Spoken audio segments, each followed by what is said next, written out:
E aí voltando, não é? O papo estava muito bom, mas aí o Instagram ele delimita apenas uma hora de live. Vamos mudar o Instagram, vamos mudar, hein? O Instagram tem que mudar e colocar essa live free, né? Pra gente continuar com a live até a gente achar que deve. Esse negócio de colocar live de apenas de uma hora tá equivocado. Vamos mudar, hein, Instagram? Vamos mudar aí, deixar o tempo free para que a gente possa continuar com o raciocínio e não parar. Fui aqui também, né, galera? Pegar também uma, né? Porque o papo tá muito bom. Esperar o Edu voltar. Edu tá aqui já. Ah, Edu. Clemilton, beijo para Brasília. Pessoal do Rio de Janeiro aí, São Paulo, Recife. Brasil todo interligado. Vamos nessa, galera. A gente dá continuidade à nossa aula, né? De como as coisas funcionam. Olha, Edu. Eu não. Cara, eu realmente. Vacilei, não coloquei o fone, né? Vamos nessa. Live é novo, né? Então eu fiquei na dúvida quando você falou que iria voltar. Aí eu mandei uma mensagem de WhatsApp pro Thiago. Thiago, vai voltar agora? Vai voltar, vamos entrar com outra. Mas comigo é contigo.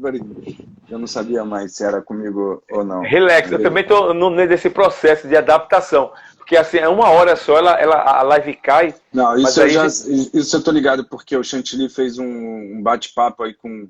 Nem sei porque parou, mas ele estava conversando com alguns profissionais, algumas pessoas. Aí, então eu lembro que quando dava uma hora, ele falava, não, a gente vai ter que desligar, vai ter que encerrar e volta. Aí voltava e continuava conversando. Então, isso eu já saquei. E também eu descobri o lance como é que você pede para entrar, porque minha mulher assiste todo dia a live da Tereza Cristina.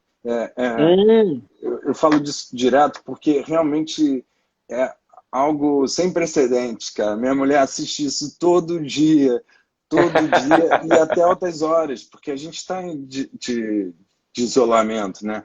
A rua não, Total. cara, não tem ninguém à noite, assim. Pode até não estar funcionando tanto o isolamento durante o dia, mas à noite, cara, tem uma viva alma, não passa carro, não passa nada. E aqui, onde eu moro, tem um monte de bar embaixo, então, quando não está na pandemia, a gente estava à beira, depois desse carnaval, por isso que eu estou dizendo que é alguma coisa que a gente estava pensando muito para agora, e ainda bem que eu não fiz. Depois do carnaval, a gente ia comprar. Eu moro nesse mesmo apartamento que é da minha mulher há, sei lá, 17 anos. E a gente ia finalmente comprar uma janela anti-ruído, principalmente para o quarto do meu filho. E ela é carona de janela. Ainda bem que eu não comprei, porque agora dorme de janela aberta, não tem um. Ouvi até o morcego, parece até a roça. Impressionante, cara. O isolamento funciona. Então a gente está aqui toda noite, depois de fazer comida para o Gabriel, a gente está aqui. Aí ela está vendo a live da Tereza Cristina, que é assim, tipo essa nossa. Duas janelas, uma pessoa conversando, mas a live dela é com música, né? Música, eles ficam cantando e tem uma audiência enorme, vários amigos se encontram, ficam trocando ideia durante a live dela. Então, o que me deu um pouco de bagagem de live foi justamente a live da Tereza Cristina. Pegando a carona, né? Você tinha falado a gente parou, na verdade, você vinha falando da transição do Lulu para Isa. Que aí no Lulu tem alguns episódios incríveis. Fazer uma viagem para fora do Brasil, que realmente a primeira viagem foi para Punta, ainda com Punta del Este, no Uruguai. Já foi uma mega aventura assim, para mim, mas foi, de certa forma, facilitada porque a gente foi num avião fretado, algo que eu nunca tinha feito também, assim, um avião.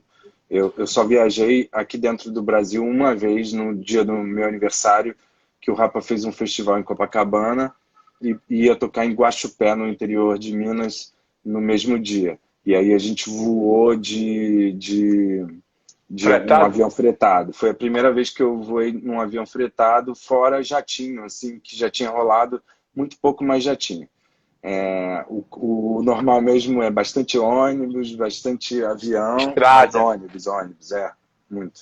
A gente viajava muito de ônibus, encontrava muito, tipo, Jota Quest.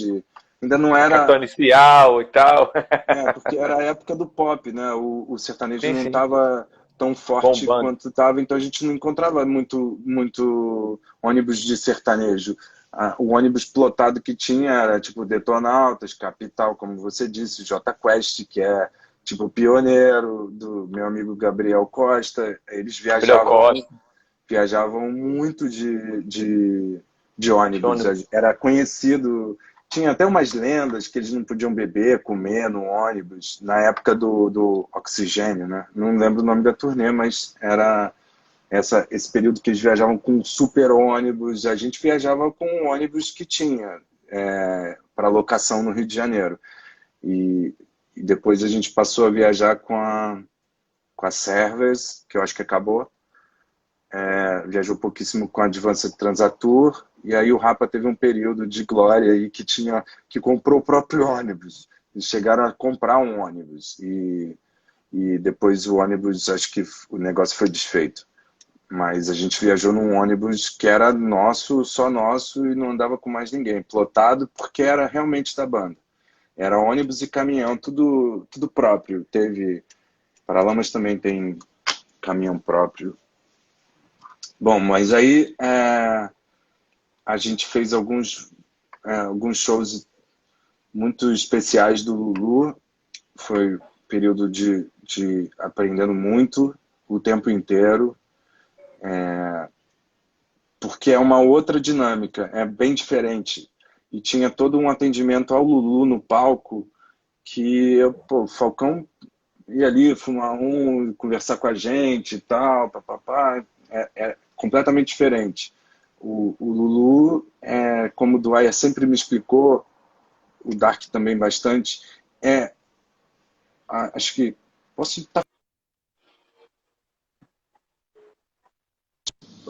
assumir uma postura de artista quando entra no palco.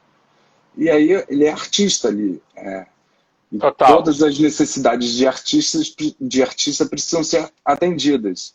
E além de ter um ouvido absoluto e ter uma percepção de tudo que acontece, sabe tudo de todo mundo, cobra informações.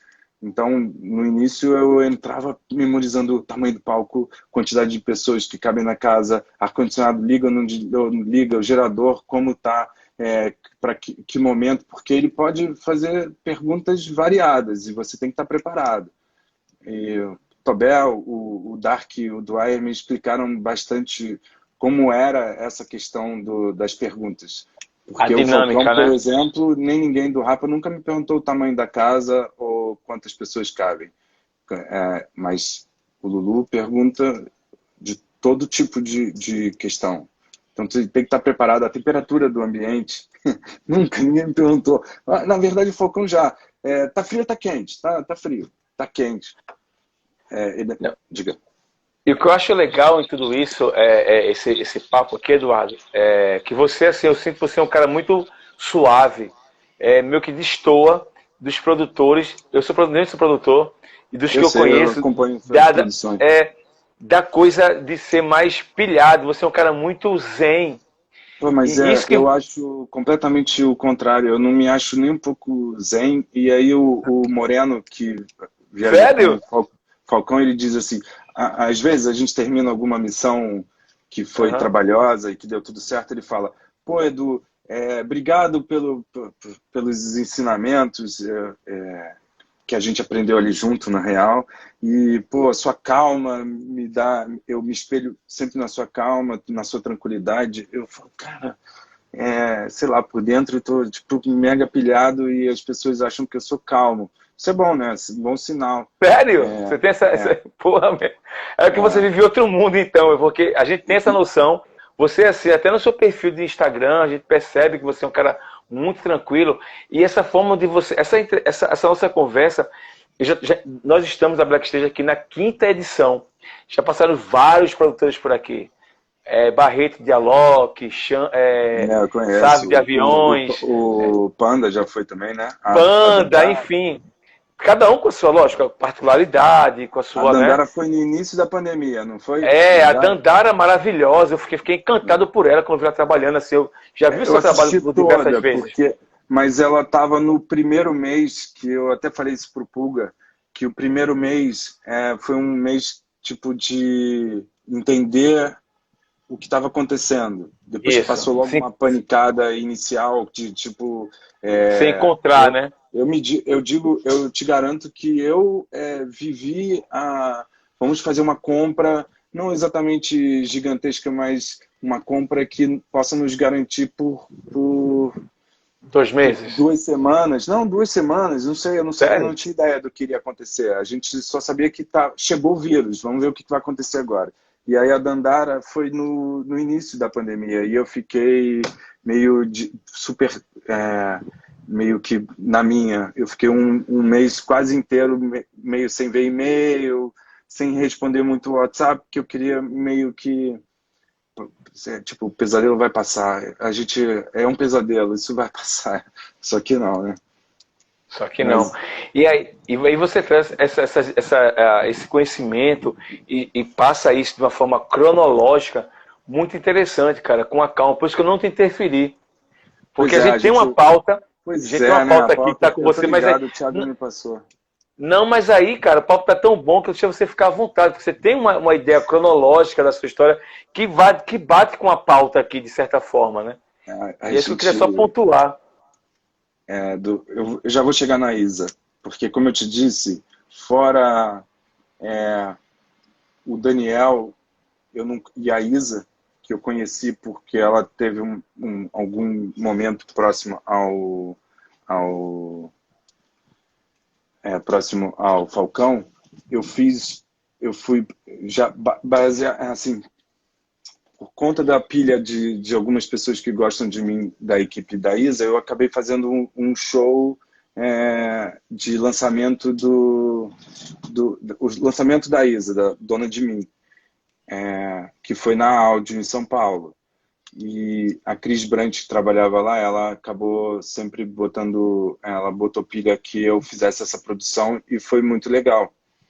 Foi uma super experiência porque foi uma proximidade com o Raoni, uma galera da Globo, André Camelo, a galera de iluminação de programa de TV que eu não conhecia. Foram mais pessoas que a gente conheceu. E lá também um dos shows era o Moreno, o Pedro Ivo, que é o técnico que eu já conhecia, o Alec, que faz o PA, não conhecia nada. Então, assim, e o Daniel, eu conhecia do Ponto de Equilíbrio, que ele fez Ponto de Equilíbrio, fez também a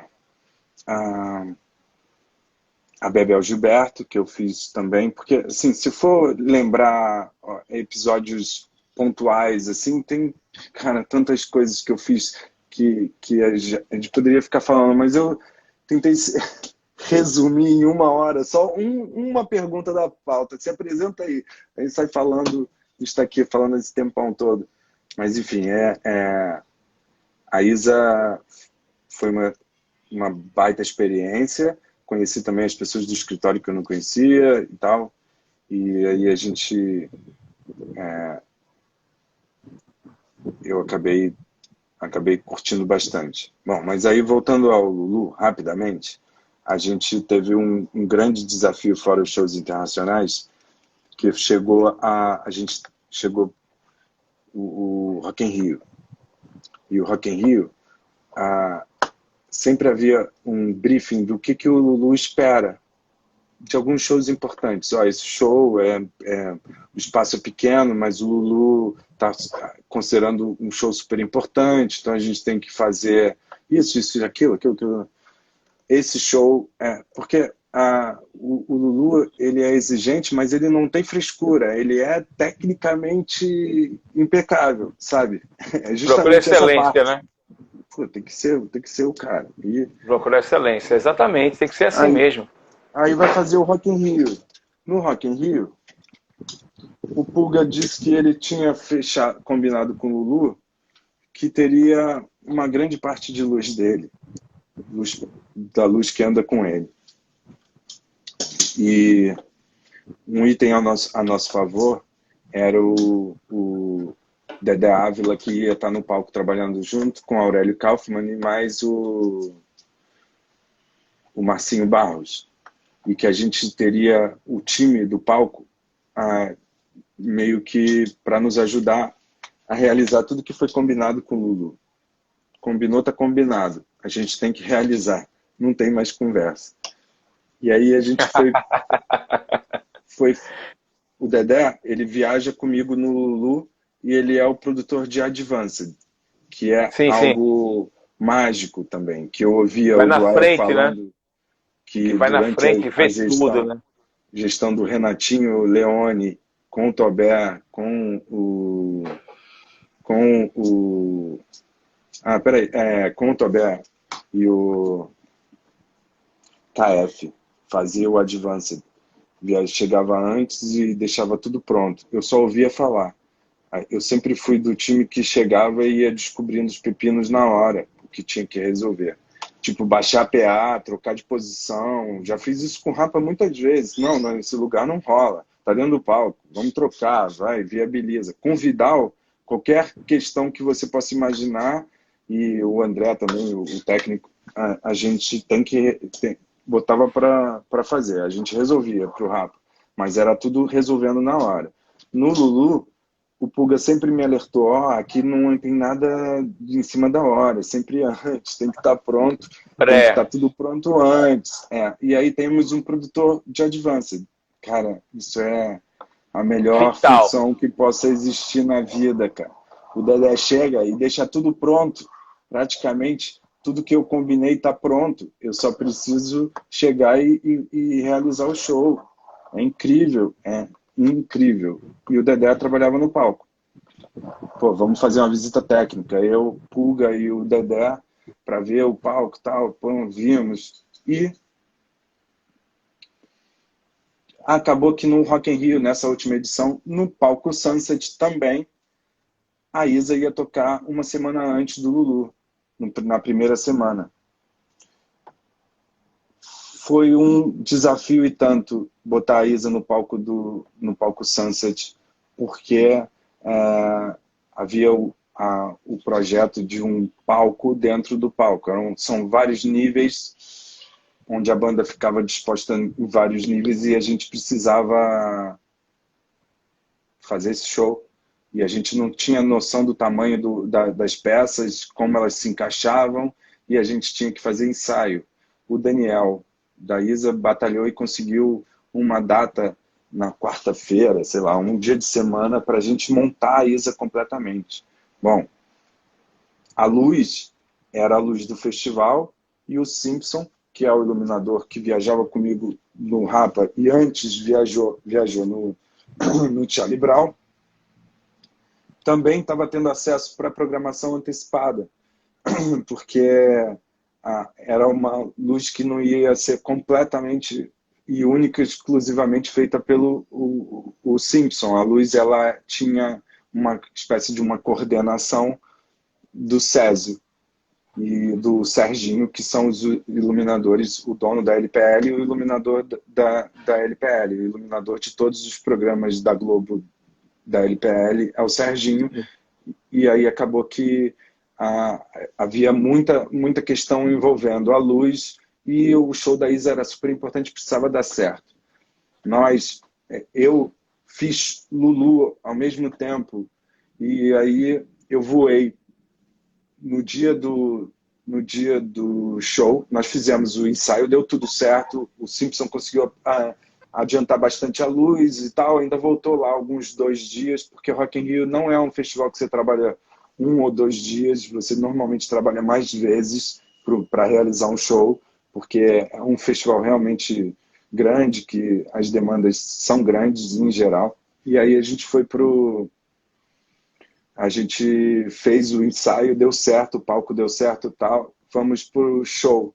Só que na véspera eu tenho um show com o Lulu. E eu dei meu jeito, voei mais cedo para chegar E Que nisso, loucura. Daniel segurando minha onda, falando, não, Edu, pode ir, pode me incentivando para que eu não comprometesse minha agenda, porque a opção que eu teria era, não, não vou fazer a ISA, não, não vou fazer a ISA, porque vai dar errado. E aí ele toda hora dizendo, não, Edu, eu seguro, você vai e tal. O Daniel tem uma habilidade tremenda de lidar com muita gente. Ele lida com balé, mais uma banda e mais os seus técnicos com grande facilidade. E Desenvoltura. aí, Aham. desenvoltura. É. E aí eu cheguei, quando o avião pousou, eu tirei do modo avião, tinha uma mensagem do Moreno falando, cara, Edu, a passagem de som foi um caos, deu tudo errado, não chega canal nenhum. Eu, caramba, cara, Caraca. ferrou. Peguei minha moto, fui direto pro Rock in Rio, parei a moto a quilômetros de distância no estúdio que tem no polo de Cine Vídeo, praticamente andei a avenida onde é o Rock in Rio toda, Toda. e aí, beleza, cheguei esbaforido, estava tudo calmo, tinha sido ruim, mas a minha opção foi falar para todos, cara, vai dar certo, vamos ficar calmo, a gente vai fazer com atenção na virada e vai chegar tudo. Beleza. Na hora da Isa tocar, a gente entrou com os palcos todos e tinha tipo o tempo de um show do Palco Mundo para Virar. virar para cá. Então a gente tinha uma hora, algo assim, vai dar tempo de fazer. Aí a gente foi, correu, montou o palco, não sei o que, na parte que deu problema, que era a parte de chegada de canais. O que eu fiz? Eu, ao invés de ficar no pé do Pedro Ivo, que é o técnico de monitor, eu preferi pedir para o Daniel, a gente combinou que o Daniel ficaria no palco, dirigindo o palco, e eu ficaria cuidando da chegada para garantir que esses canais chegariam. Beleza. A gente chegou, fiquei do lado do Pedro Ivo e eu não queria atrapalhar o Pedro Ivo. Aí, ao invés de ficar perguntando para ele em que porcentagem que a gente estava, eu fiquei pedindo pro o técnico do EPA, acho que era o Bruno na época, ele ficou do meu lado e eu ficava perguntando, quanto que tá? Quantos canais faltam? Faltam 15 para chegar. E a equipe do Gabi se desdobrando para fazer chegar, irmão. Chegaram todos os canais. Foi um show incrível, foi demais. Acho que foi um baita show da Isa.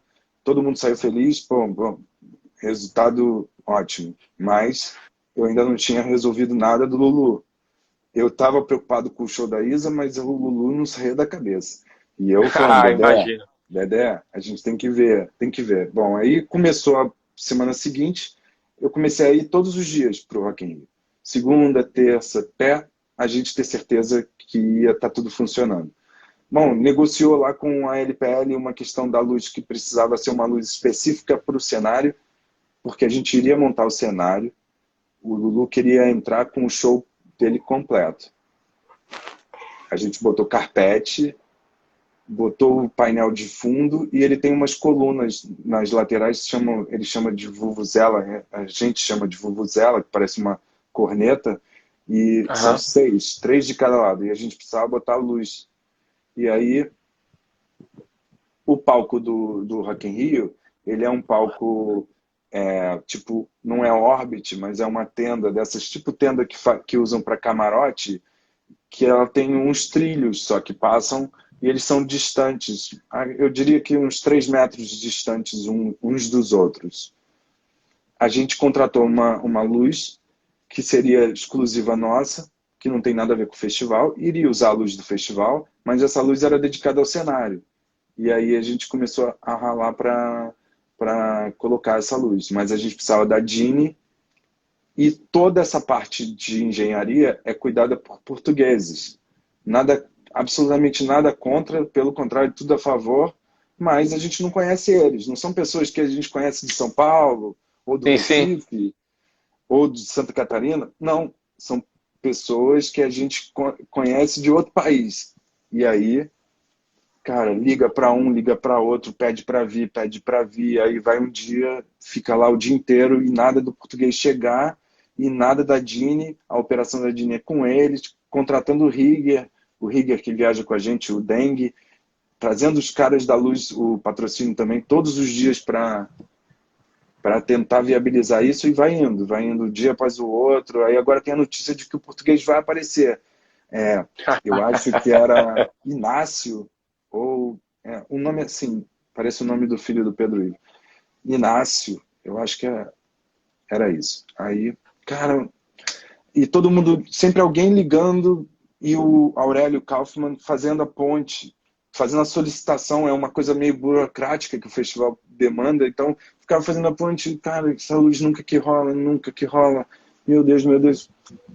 E aí eu falei, cara, me dá o número aí do cara. Peguei o número de Portugal, liguei para ele, falei, tudo bem, Inácio, beleza? É o Edu, eu sou produtor do Santos, cara, a gente está aqui vindo dia após dia para botar esses grampos no teto do palco para poder fazer nossos riggings. É o pré-rigging. E nada do... Pô, cara, você todo dia diz que vem, pô, você consegue ajudar ele? Tá bom, eu vou passar aí. Aí tá bom. A gente no palco esperando, 2 horas depois, chega um cara de bermuda, de Headley, tipo sem meia, com os grampos na mão. Aí eu falei, Inácio, ele, falei, não acredito. Aí ele pega a Dini e a gente começa a subir a Dini. Só que tem os grids da LPL. Então precisava passar de uma forma que a Dini não ia alcançar, de jeito nenhum. E eu reportando ao Pulga, minuto a minuto. Cara, não conseguimos. Pô, acho que vai ser difícil. Qual é o plano B? A gente consegue explicar pro Lulu que não foi possível? Pô, Dedé, eu te falei que a gente precisava fazer antes. Caramba, o tempo passando. Meu Deus, o que a gente faz? E aí, o Português, e isso rolando passagens de som, e a gente atrapalhando as passagens do Projota, por exemplo. E eu ia toda hora no container do Aurélio me desculpar, falando, cara, vocês me desculpem, não era o meu plano ocupar, eu fui dar ideia Mais que o antes. tempo precisa. Uhum. Pô, mas a gente não está conseguindo, a gente precisa realizar, isso já não é mais uma opção. Não, pode ir lá, Edu, vai conseguir e tal. Aí o Português ficou tentando, não conseguia fazer o nosso rigger chegar no ponto, porque não voa, né? Infelizmente não voa. Então, Não. ou a plataforma levava o cara até lá, ou nada. E aí ele falou assim, eu vou fazer uma última tentativa, vou trocar a Dini por uma menor, que o braço é longo também, mas que ela é menor. Eu acho que a cabine vai passar melhor. Foi lá, cara, eu, Dedé e nós mesmos que desaparafusamos as barricadas do Rock in Rio. Se me contassem que a gente ia fazer isso, eu nunca ia acreditar, cara. A gente mesmo que abriu o caminho, porque o festival estava pronto, então o festival não tinha nada a ver com o nosso problema. Mas é a gente mesmo que abriu o caminho para a Dini entrar, aí a Dini entrou. Quando estava quase chegando, surge um cara de verde, segurança do trabalho. Aí ele fala, você vai ser multado para o Inácio. O nosso rigger estava todo de EPI, todo seguro. O Português estava só de bermuda e tênis. Aquele cara lá, eu falei, ele trabalha para o Rock in Rio. Aí o cara, é? Tá, então tá bom, foi embora. Não falou mais nada. E o cara lá em cima, balançando a Dini para tentar colocar a Dini na posição. Conseguimos chegar numa corrente da LPL, o rigger se agarrou, foi lá, se prendeu no lugar que precisava botar. Conseguimos viabilizar um ponto de cada lado dessa forma. Os outros 2 pontos que a gente precisava de rigging, a gente não conseguia de jeito nenhum. E aí tinha uma linha de Q50 atravessando de fora a fora no palco. Eu perguntei de quem é aquela linha ali? Foi a linha que foi usada para o kabuki do Slayer. Se eu te falar, Jason, que eu, há muito tempo atrás, eu estudava ainda, e eu era roqueiro farofa, eu gostava de Guns N' Roses, Skid Row. E aí, um dia... Sebastião Bach. Um dia eu fui e o Davi Marroquino, que é um produtor musical de São Paulo, ele era meu amigo de colégio. Ele falou assim, cara, vamos lá no Rio Palace, porque tem uma banda lá, Slayer. Aí eu falei, pô, sério? Vamos lá no hotel, os caras estão lá. Aí a gente foi. E aí a gente chegou lá fim de tarde, porque a gente estudava à tarde, e ficou lá com o Slayer. Eu nem conhecia os caras, te juro. Nunca tinha visto o Slayer na vida. Não ouvi metal até então. Aí eu fui pro caramba, os caras são gente boa e tal, de repente toca o telefone. O telefone não. De alguma forma, o Davi precisava ir embora. Não tinha telefone. De alguma forma, o Davi precisava ir embora. A mãe dele mandou ele para casa. E ele foi. A minha mãe não mandou eu ir para casa. E eu fiquei. E aí eu acabei passando o final de semana inteiro com o Slayer, com a banda, não Cara, era com a sério? técnica. Eu fiquei Caralho, com o velho. Tom Araya, porque ele falou assim, pô, eu gostei de você, quero que você seja meu intérprete. E fomos para Sério? todos os pontos turísticos com o Slayer. Eu assisti o show do palco, o show foi no Imperator, e aí, num certo momento do show, imagina, uma pancadaria, porradaria do Slayer comendo solta. O segurança do Slayer, que era um americano, jogador de futebol americano, grita no meu ouvido alguma coisa sobre a segurança. Eu juro que eu entendi perfeitamente o que ele falou. Cheguei para o chefe da segurança do Imperator e falei, olha, ele quer que acalme a plateia, mete a porrada em todo mundo. Te juro, eu nunca vou esconder uma bobagem dessa que eu fiz. Mete Os porrada em segurança, todo mundo. eu acho que ele quer que meta porrada em todo mundo. Os seguranças começaram a bater em quem tava mosh para dentro Dava moche. daquela área isolada. Começava a cair gente, ele batendo, batendo. De repente, o Caralho. segurança sozinho, o americano, se jogou lá na área isolada e foi empurrando todos os seguranças da casa, todos, empurrou todos, saiu empurrando, todo mundo tirou, deixou zero, sem ninguém. Eu falei, nossa, Cara. merda que eu fiz. Deixa eu sair daqui. Aí esses dias com o Slayer, incríveis, super legais e tal, porque eu ia para casa e voltava me apresentando como um trabalho. Anos depois, para salvar o que o Lulu esperava que eu fizesse, eu usei a mesma estrutura que foi disponibilizada para o Slayer. Olha como é que Bruce eu falei. Leia. Quando falaram, o Dedé e o Marcinho falaram, para o Slayer, eu falei, beleza, eu, Que eu tenho ótimo. certeza que eu posso usar. Eles vão liberar para mim. Aí eu fui, usei. Já tinha rolado o show do Slayer. O Lulu foi no último dia do festival. E aí, quando completamos a missão, cara, foi tipo um alívio comparável ao Lollapalooza. Eu liguei pro Pulga, conseguimos, tiramos foto. Aí na hora, a gente tinha uma hora para realizar, todo conseguimos botar o show para rolar sem nenhum problema e foi um show assim, é, foi muito bom pra gente. Eu acredito que o Lulu tenha curtido também, mas tinha uma banda depois e a gente estava com um integrante novo na técnica que depois teve um desfecho um pouco sofrível para Rock in Rio, mas acabou que assim o objetivo foi alcançado e o show foi demais, foi um puta show. No balanço E geral aí, deu tudo certo, né? e aí a gente foi depois, é, eu passei a fazer também shows eu passei a fazer Lulu, que era tipo o show que eu tenho que fazer. Aí me chamaram para Isa, eu expliquei a mesma coisa que eu expliquei na época da Maria Rita. Cara, eu vou fazer o Lulu até o final. Eu não quero, o Lulu vai parar sem prazo e a gente infelizmente precisa continuar trabalhando, né? Então eu vou fazer o Lulu até acabar, mas eu super topo a Isa e conciliando também com o Falcão. Caramba. Então, eu acabei, aí até teve a live do IATEC, e aí pediram para fazer uma introdução, eu falei, eu sou produtor técnico, nesse momento eu trabalho com o Falcão, com o Lulu e com a Isa, mas eu explico isso na live, porque era algo que me permitiu isso, ainda fazia Queremos, né?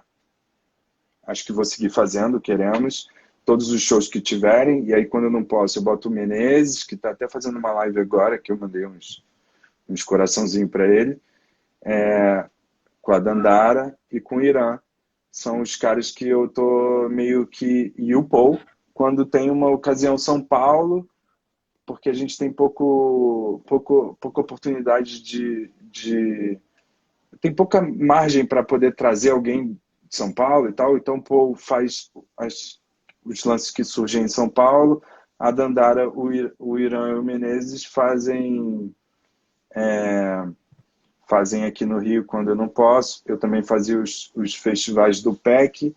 E, por último, assim que surgiu há pouquíssimo tempo, eu comecei a fazer a produção técnica da Genesse Arena em alguns shows onde a Tite, que foi empresária do Rapa, junto com o Chantilly, contrata shows da casa, não shows de uma produtora. Tipo, a Move contratou a Genesse para fazer um show.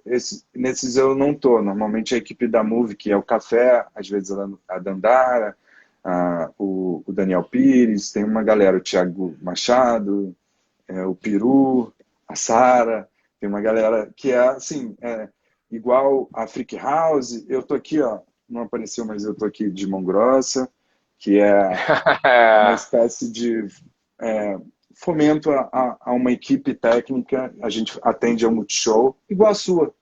Igual, atende os eventos, é importante. e a gente vai fazendo um núcleo onde um fortalece o outro, 01 também com a Graxa, onde a gente pode achar. Eu até dei uma criticada no grupo da Graxa, porque eu achei que eu considero que ali é um ambiente onde estamos todos para ajudar todos.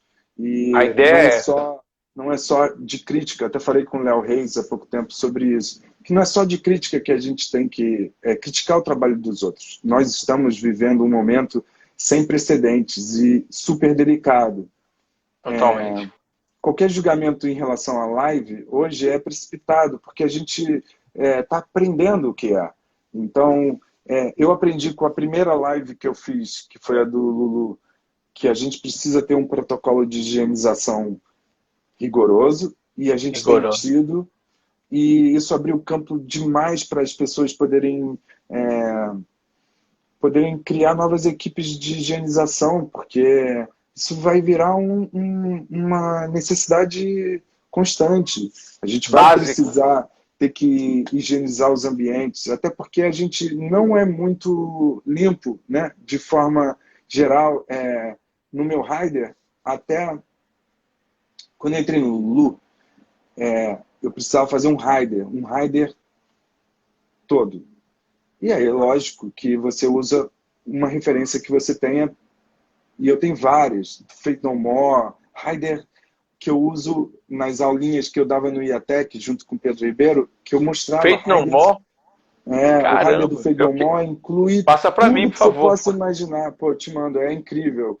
Porque inclui tudo, até uma seleção de revistas. Eles pedem um escritório quase completo. Bom, voltando para a nossa realidade, eu fui buscar alguns riders, eu guardo os riders todos que chegam para mim. Eu tenho uma pasta chamada Rider, onde eu guardo todos os riders que eu tenho contato. Eu tenho também esse documento, é muito bom. Os mais simples do Levanta Rio. Os mais complexos, né?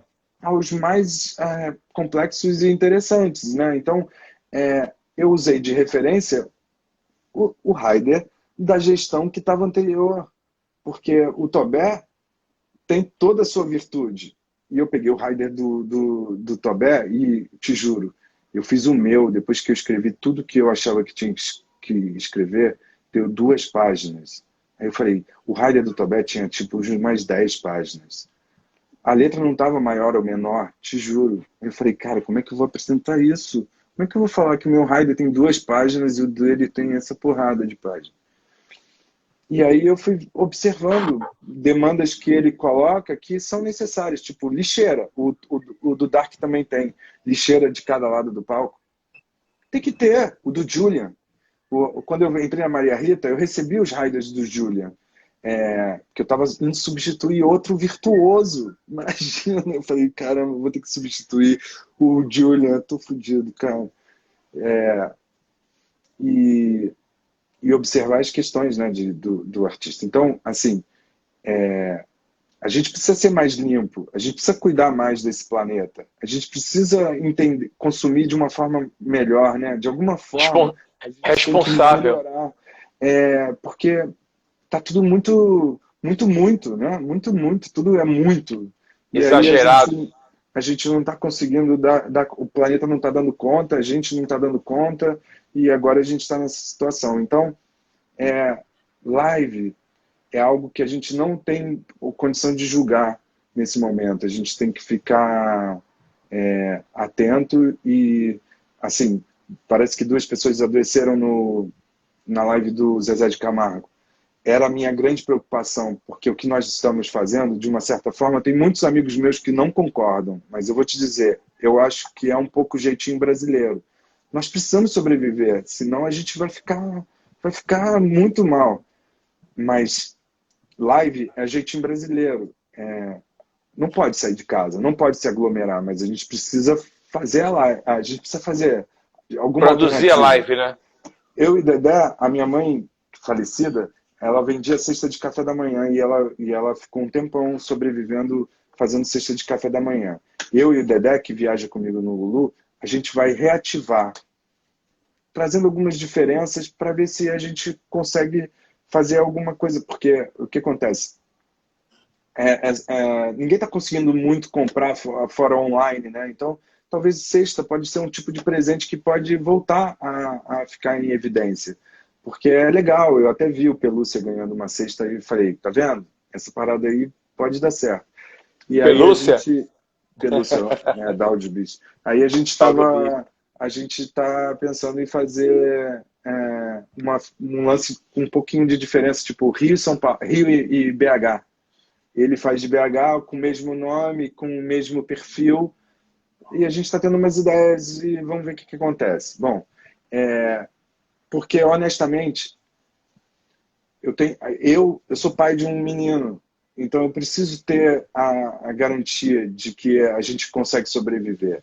E isso foi um baque muito grande, a gente todos nós ficarmos assim, sem perspectiva nenhuma, de uma hora para outra. Então não dá para contar com esse mercado, senão a gente pode ser que fique muito vulnerável.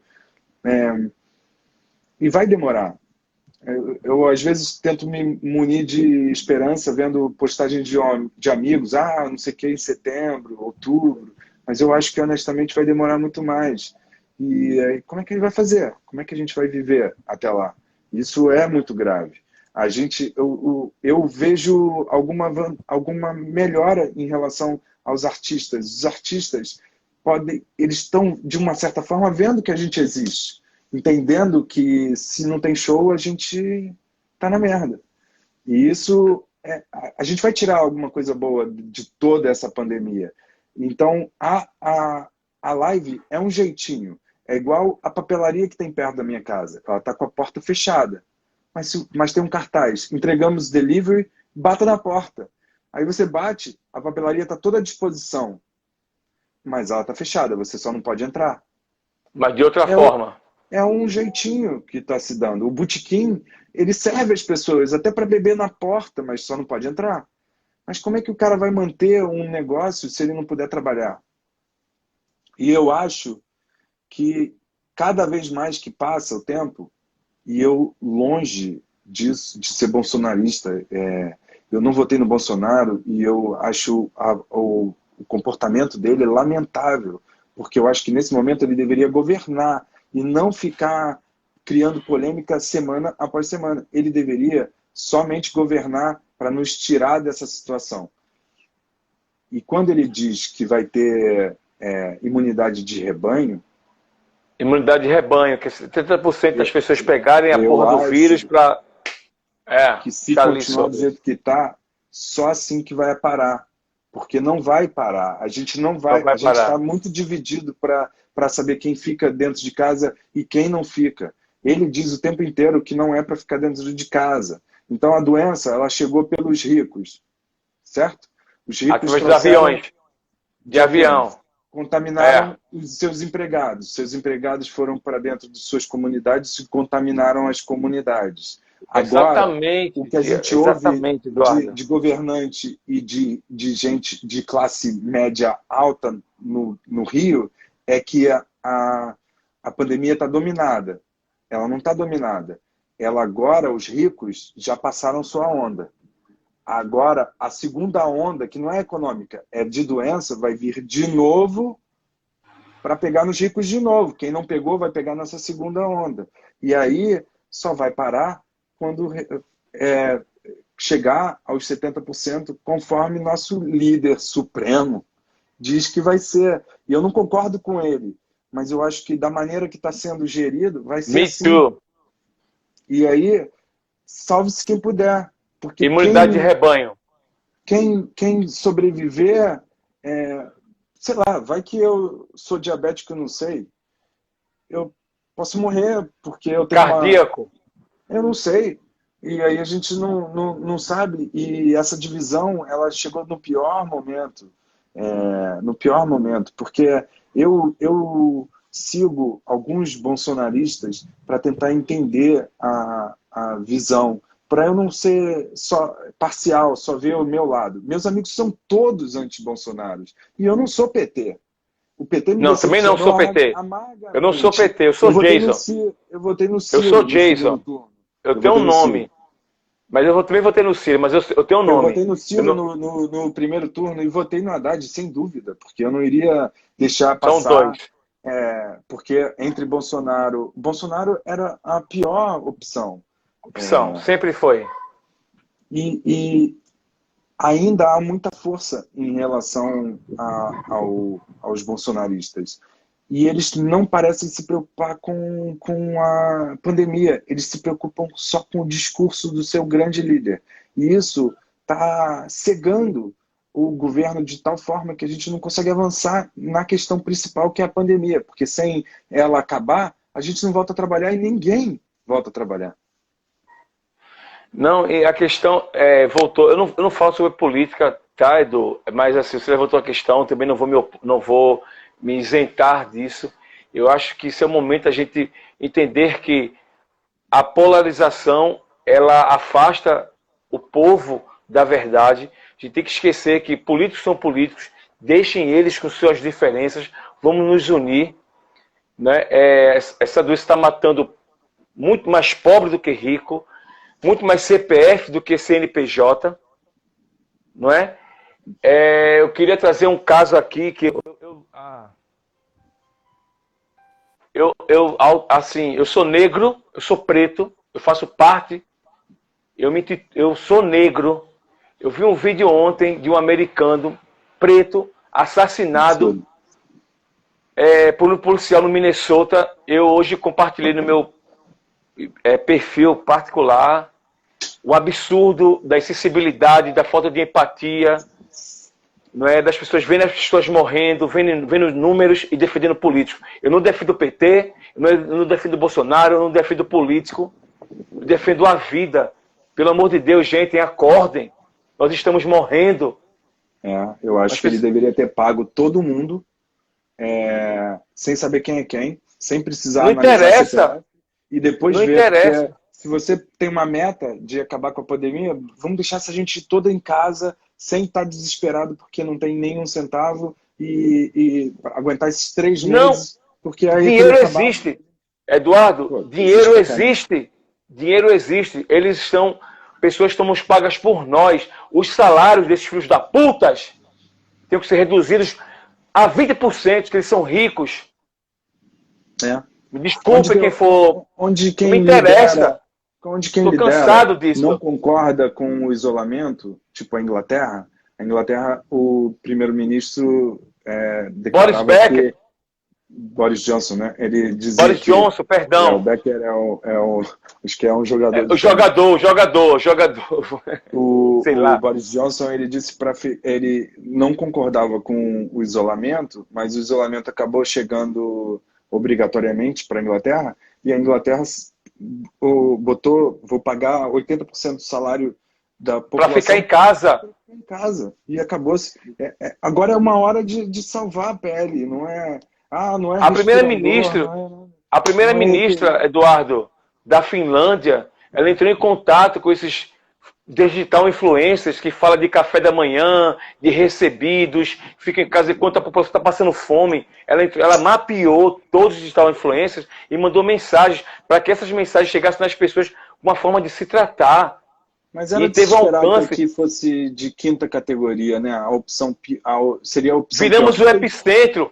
Viramos o epicentro. E ainda vai piorar. Vai piorar. Os Estados Unidos fechou a fronteira para brasileiros entrarem nos Estados Unidos, que é o paraíso dos bolsonaristas, é a América. Foi fechada a fronteira, ninguém não tem mais voo, diminuíram os voos. Os brasileiros que gostam da América, do Trump, que não tem amigo, ele tem interesses, foi fechada a fronteira.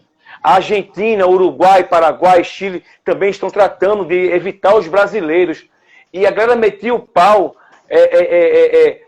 em Maduro. Maduro está achando massa, porque o discurso do Bolsonaro coagula com o discurso dele. Mas até a Venezuela, com tantos problemas, está resolvendo o Covid melhor do que a gente, cara.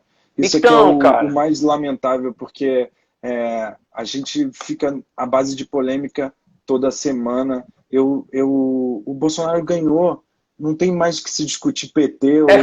É fato. Ele ganhou, agora faz o PT construiu estádio. Beleza, esse dinheiro não volta mais. Vai lá e gasta o teu orçamento aí para construir os hospitais. O que fazer agora? Agora ganha. O que fazer ganha agora? tempo. Teve tempo. O que fazer agora? Acompanhou. O carnaval. O carnaval é importante para um monte de gente no Recife. Eu fiz praticamente o carnaval inteiro no Recife. O carnaval é importantíssimo para 1 milhão de pessoas que esperam o ano inteiro essa data.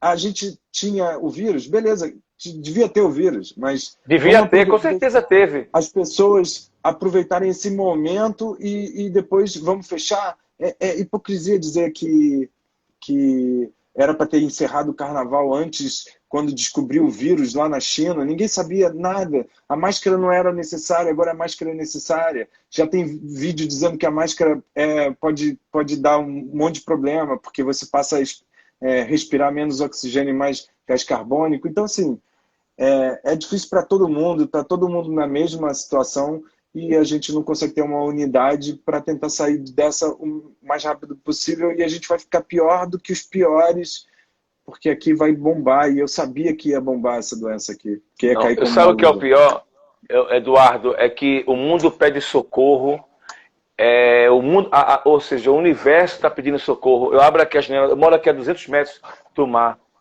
Tem uma parede de prédios aqui do meu lado esquerdo, mas se esse prédio não existisse, eu viria o horizonte, o mar, e tudo está funcionando, passarinho cantando, os animais estão ocupando os espaços que os seres humanos estão deixando. Ou seja, o mundo está dizendo para a gente que não precisa de vocês. Nós, seres humanos, somos descartáveis.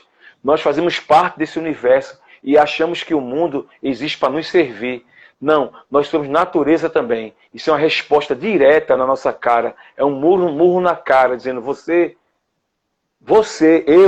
aquele que estão nos escutando, você faz parte dessa parada toda. A gente vive destruindo o ambiente onde vivemos. Mais responsabilidade, mais respeito, mais amor. Exato. Mais indiferença. Sabe? Eu estou muito triste, Eduardo. Eu vou acabar chorando, cara, porque eu vi um negro, cara, ser assassinado, massacrado por um joelho, cara. O cara gritando, velho. I can't breathe.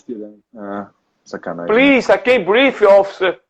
E o cara assassinou o cara. Mas não vê ninguém se manifestar, brother. Esse país, os Estados Unidos, não tenho a menor dúvida que é um país incrível, tem gente boa demais, é um país de costa a costa, você tem lugares de natureza não conheço. Exuberante, o povo é bom também, tem muitos atrativos para nós brasileiros, sempre foi o oásis, né, que a gente sempre sonhou, e é verdade, isso não tem, é inegável, mas tem seus problemas, tem muitos problemas ainda de preconceito, e tem um líder duvidoso que está trazendo um clima também de instabilidade e de dúvida para todos, né? Na verdade, independente do que o nosso líder seja ou de que partido, ele faz o pior dos piores, que é deixar todo mundo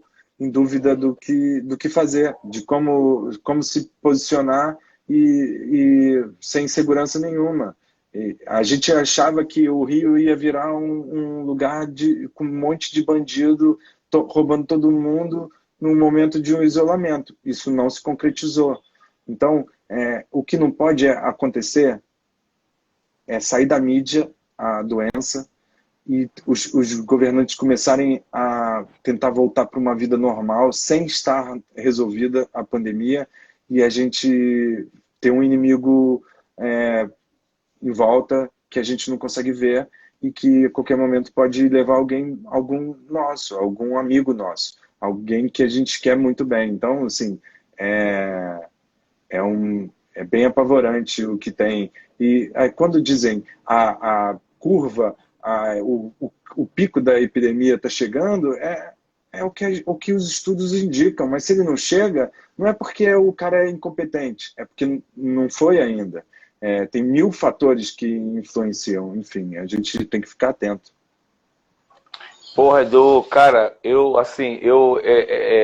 de certa forma, eu não falo sobre política, mas esses dias, essa situação toda tem me comovido muito quando eu vi o moleque ser morto em Rio de Janeiro, fuzilado. Eu estive no Rio de Janeiro quando um médico foi morto na Rua Rodrigo de Freitas, que no instante, rapidinho, prenderam um negro para dar resposta, e agora foi um preto, mas outro preto pobre, morto, pegando uma cesta básica. Ontem mataram mais uma mulher no Rio de Janeiro. Agora, sabe, eu estou cansado. Hoje eu vi uma coisa legal no jornal hoje, a Maju Coutinho que apresenta. O jornal vi um pouco antes da nossa live. E tem uma demonstração de como você deve guardar as máscaras num saco limpo e num saco para as máscaras usadas, né? Porque está começando a pipocar a máscara no meio ambiente, porque infelizmente a gente não consegue gerenciar nosso lixo de uma forma descartar ela de forma aleatória, sem responsabilidade. Falta muito conhecimento, falta muita instrução. A arte da dica de como faz com as máscaras, o cara que estava botando e tirando a máscara é negro.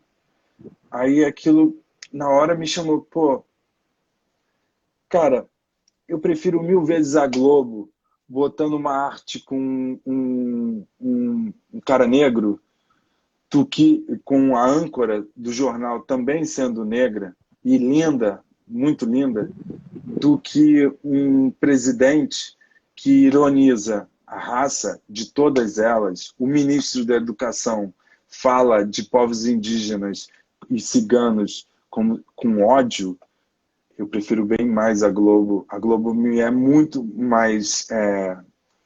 traz muito mais benefício do que o governo e todas as suas polêmicas. E o ministro do Meio Ambiente mandando passar todo tipo de obra.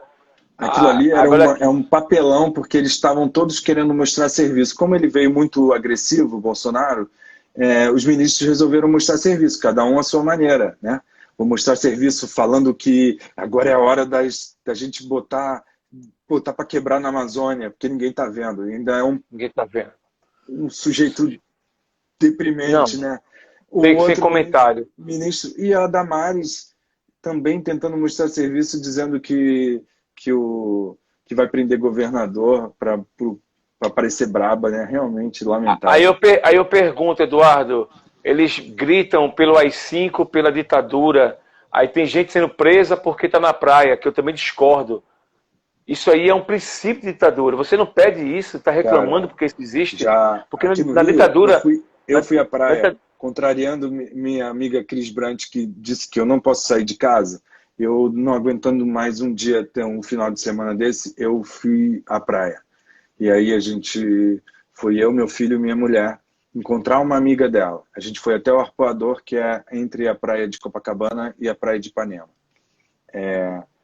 Um dia lindo, maravilhoso, lindo de morrer. O Arpoador com a água limpinha, tudo limpinho. Porque vocês estão acostumados com água limpa, mas aqui nem sempre, dependendo da maré. Eu conheço o Rio. Tá sujo. Eu sei que você conhece, mas é porque isso é muito importante. Porque eu já fui a Noronha uma vez E em Noronha o cara falou para mim, pô, o mar tá sujo. Eu falei, sujo? Você não viu o mar sujo, cara. Isso aí é um mar maravilhoso, caribenho. E aí Duda, vai cair 20 segundos e a gente volta, falou? Cara, A sério? gente volta. A gente pode... Pô, beleza, você que A sabe. gente volta. A Falou. gente volta agora. Galera, a gente vai voltar. Quem quiser assistir, vamos voltar.